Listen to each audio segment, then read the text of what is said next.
श्री शिवाय नमस्तुभ्यम। गुरुजी द्वारा श्री अम्बा अम्बेश्वर शिव महापुराण कथा हनुमानगढ़ी छत्री तालाब रोड अमरावती महाराष्ट्र में 16 दिसंबर से शुरू हो गई है और ये 5 दिवसीय शिव महापुराण कथा है जो कि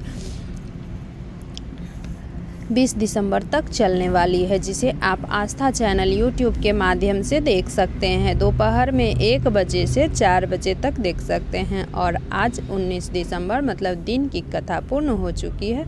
चौथे दिन की कथा पूर्ण हो चुकी है। आज की कथा बहुत ही अधिक रोचक जानकारियों से भरपूर थी, जिसमें गुरुजी ने कुछ अच्छे पत्र पढ़े, कुछ सरल उपायों की जानकारी दी है। अगर आप मेरे वीडियो पे नए हो तो सब्सक्राइब कर लो, बेल आइकन दबा दो ताकि मेरे अगली वीडियो की नोटिफिकेशन आप तक पहुंच सके। तो साथ ही गुरुजी ने आज ऐसी जानकारियां दी है जिसका आज तक हमें पता नहीं था। आज 19 दिसंबर शिव महापुराण अमरावती की कथा में गुरुजी ने कुल 11 उपाय पत्र उपयोगी जानकारियाँ दी हैं। साथ ही कल के 20 दिसंबर बुधवार की अष्टमी का दिन, इस दिन किए जाने वाले एक विशेष उपाय लेकर आए हैं, वो भी हम इसी वीडियो के अंत में बताएंगे। सभी की जानकारी आपको इसी वीडियो के माध्यम से देखने को मिलेंगे। किसी कारणवश अगर आपने आज की कथा नहीं सुनी हो तो इस छोटी सी वीडियो के माध्यम से प्राप्त हो जाएंगे। तो बढ़ते हैं आज की कथा की पहली जानकारी की ओर। बचपन में बच्चे के पाँव चंचल होते हैं, जवानी में रोम रोम चंचल होता है और बुढ़ापे में व्यक्ति का जुबान चंचल होता है। तो शिव महापुराण की कथा कहती है बचपन में पाँव चंचल चल जाएगा, जवानी में रोम रोम चंचल होगा चल जाएगा, पर बुढ़ापे में जुबान का चंचल होना ठीक नहीं है। कि कभी बेटे को कुछ कह दिया तो कभी बहू को कुछ कह दिया, परिवार वालों को कुछ कह दिया। बुढ़ापे की सबसे बड़ी दौलत है चुप रहना, शांत रहना, मौन रहना। जितना शांत रहोगे बुढ़ापे में उतना पूजे जाओगे। बढ़ते हैं आज की कथा की दूसरी जानकारी की ओर। प्रिया जी पत्र लेकर आए।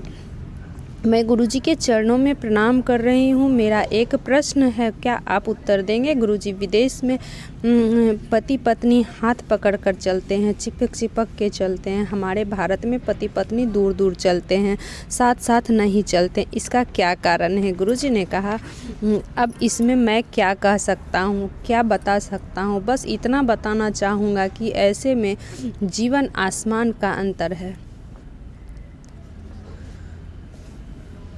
ज़मीन आसमान का अंतर है। पर एक बात तो निश्चित है कि विदेश की सभ्यता और भारत की सभ्यता में ज़मीन आसमान का अंतर है। विदेश की सभ्यता में पति को लगता है कहीं ये भाग ना जाए, इसीलिए हाथ पकड़कर चलता है, और भारतीय सभ्यता में जब 7 फेरे हो जाते हैं तो दोनों बेफिक्र हो जाते हैं, कोई किसी को छोड़ता नहीं है, इसीलिए अपने आनंद में चलते बढ़ते हैं। आज की कथा की तीसरी जानकारी की ओर। रुक्मिणी जी का विवाह भगवान कृष्ण के साथ कितनी बार हुआ? गुरुजी ने सभी से ये प्रश्न किया कि रुक्मिणी जी का जो विवाह हुआ था वो भगवान कृष्ण के साथ कितनी बार हुआ था। तो शिव महापुराण की कथा कहती है रुक्मिणी जी ने भगवान कृष्ण के साथ 4 बार विवाह की। आप अच्छे से सुनिएगा, 4 विवाह वो किस तरीके से हुए थे। पहला विवाह रुक्मिणी जी जब 6 वर्ष की थी तब को 6 वर्ष की थी तो अपने पिताजी विदर्भ के साथ राज सिंहासन पर बैठती थी और कृष्ण की चर्चा होती थी। कृष्ण का नाम सुनकर अपने मन में ही कृष्ण से फेरे लगा लिए। कृष्ण की ही मेरे पति हैं और मैं कृष्ण की पत्नी हूँ। इसको कहते हैं मानसिक विवाह। और दूसरा विवाह रुक्मिणी जी ने जब पत्र लिखा तब उस पत्र में श्लोक लिखा और हर श्लोक लिखते समय 7 फेरे लगा दिए। 7 श्लोक के जरिए रुक्मिणी जी ने बुद्धि रूपी फेरे लगाई थी। और तीसरा विवाह अम्बा माता मंदिर में जब रुक्मिणी जी ने श्रृंगार करके आई और उन्हें जब कृष्ण भगवान लेकर गए, उनका हाथ पकड़कर वहां से लेकर गए, तब राक्षसी विवाह श्री कृष्ण के साथ रुक्मिणी जी का हुआ। और चौथा विवाह जब द्वारिका पहुंचने के बाद रुक्मिणी जी का विवाह भगवान कृष्ण के साथ हुआ। बढ़ते हैं आज की कथा की जानकारी। चौथी जानकारी की ओर, एक भिखारी जब आपके दरवाजे पर आकर मांगता है और पेट भर के खाता है और तुम बेफिक्र में काम करते हो, दिन रात कमाने के लिए लगे रहते हो और समय पर भोजन नहीं कर पाते, तो कभी आप डॉक्टर से पूछना कि बीपी और शुगर की बीमारी कब होती है। समय पर भोजन ना करने से, समय पर ना सोने से, समय पर ना उठने से बीपी और शुगर की बीमारी होती है।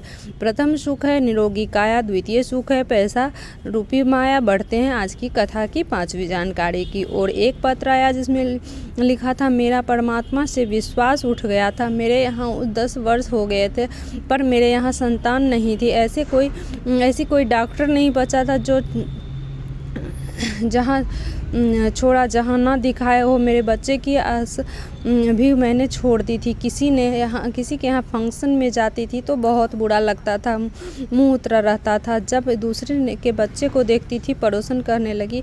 आसन लगाकर शिव महापुराण की कथा सुनना प्रारंभ किया। टीवी में कथा सुनती, सफ़ेद आंकड़े की जड़ का प्रयोग किया, पशुपतिनाथ व्रत किया। कुछ समय बाद मेरी तबीयत खराब हुई। हम इलाज करवाते रहे और तब तबीयत ज़्यादा खराब हुई। तब एक हॉस्पिटल में गए। डॉक्टर ने बताया कि मैं गर्भवती हूँ पर बच्चे की धड़कन नहीं आई थी। दूसरे सोनोग्राफी में भी डॉक्टर ने कहा बच्चे को मत रखो, धड़कन नहीं है। इसके बाद डर के मारे मैंने सोनोग्राफी ही नहीं करवाई। फिर 7वें महीने तक मैंने रोज़ शिवलिंग पर जल चढ़ाई, जल पिया और सोनोग्राफी करवाई। रिपोर्ट नॉर्मल आ गई और बाबा की कृपा से मैंने एक स्वस्थ बच्चे को जन्म दिया। उसी का आभार व्यक्त करने इस कथा पंडाल में आई। बढ़ते हैं आज की कथा की 6वीं जानकारी की ओर। गुरुजी ने कहा, सुख और उम्र की आपस में बनी नहीं है। जब सुख आता है तब उम्र चली जाती है और जब उम्र रहती है तो सुख को पाने का प्रयास करते रहते हैं। सुख और उम्र की आपस में कभी नहीं बनी। पूरी जिंदगी संघर्ष में निकल गई, पाने की चक्कर में निकल गई और जब सुख मिला तो उम्र चली गई। बढ़ते हैं आज की कथा की 7वीं जानकारी की ओर। दुनिया का कोई ऐसा सुख नहीं जो शिव के भक्तों को से मिल नहीं सकता। शिव के बिना सब अधूरा है। बढ़ते हैं आज की कथा की 8वीं जानकारी की ओर। विदर्भ में अम्बेश्वर महादेव के वर्णन देखने को मिलता है, जहाँ पर माता रुक्मणी वन क्षेत्र में आ गई। उस वन क्षेत्र की गुफा के अंदर एक भूमि में जाकर बैठ गए। वहाँ बैठकर उन्होंने पार्थिव शिवलिंग का निर्माण किया। नेत्र बंद करके सिर्फ और सिर्फ पार्थिव शिवलिंग का निर्माण किया। ना ही उसमें जल चढ़ाया, ना बेलपत्र, ना ही फूल, ना चावल, ना दाना चढ़ाया, कुछ भी नहीं चढ़ाया। सिर्फ एक पार्थिव शिवलिंग का निर्माण किया। केवल 6 वर्ष की अवस्था में उन्होंने पार्थिव शिवलिंग का निर्माण किया था। रुक्मिणी जी ने तप किया था रुक्मिणी कृष्ण को प्राप्त करने के लिए। बढ़ते हैं आज की कथा की 9वीं जानकारी की ओर।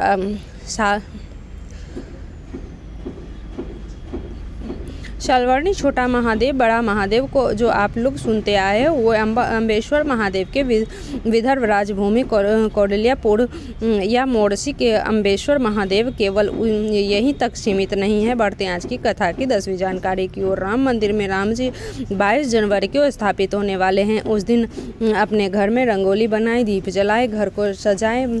बढ़ते हैं आज की कथा की 11वीं जानकारी की ओर। 25 दिसंबर से 31 दिसंबर पंढरपुर हरि विठल की धरा में महाराष्ट्र में गुरुजी की कथा होने वाली है। बढ़ते हैं अगली जानकारी की ओर। कल है 20 दिसंबर और बुधवार की अष्टमी पर रही है। बुधवार की अष्टमी वर्ष भर में 1 या 2 ही बार आती है, तो बहुत ही विशेष दिन होता है बुधवार की अष्टमी का। तो कल है 20 दिसंबर, बुधवार की अष्टमी का दिन। गुरुजी ने अपनी पिछली कथा में बताया था कि बुधवार के दिन अगर अष्टमी पर जाए तो ऐसा कोई रोग नहीं, ऐसा कोई बीमारी नहीं जिसका इलाज ना हो सके। कितना ही बड़े से बड़ा रोग हो, बुधवार के अष्टमी को अगर ये उपाय को कर लेते हैं तो आपका बड़े से बड़े रोग भी का इलाज भी मुमकिन है। आप बस एक कटोरी में छोटे हरे मूंग के दाने ले लीजिए। वो हरे मूंग के दाने आपको रख लेना है और उस हरे मूंग के दाने के ऊपर आपको एक बट्टी गुड़ की रख लेनी है और साथ ही 5 बेलपत्र आपको रख लेना है एक कटोरी मूंग पर। गुड़ की बट्टी और 5 बेलपत्र रख लेना है और जो रोगी व्यक्ति है उसके ऊपर आपको 21 बार कटोरी से उतार देना है। जिस तरह किसी का नज़र उतारते हैं उसी तरह 21 बार कटोरी को उतारना है और ये कटोरी आपको लेकर गणेश जी के मंदिर जाना है और गणेश जी के राइट साइड में ज़मीन पर रख देना है कटोरी को। बस आपको इतना ही करना है और ये उपाय को आपको एक ही बार करना है। कितना बड़ा रोग हो ठीक हो जाता है। ये उपाय आप ज़रूर करके देखिए। मेरी वीडियो आपको कैसी लगी हो तो कमेंट बॉक्स में, अगर आपको कोई बात समझ नहीं आए तो कमेंट बॉक्स में आप कमेंट के ज़रिए आप पूछ सकते हैं। मेरी वीडियो अगर अच्छी लगी हो तो सब्सक्राइब कर देना, बेल आइकन दबा देना ताकि मेरी अगली वीडियो की नोटिफिकेशन आप तक पहुंच सके। श्री शिवाय नमः।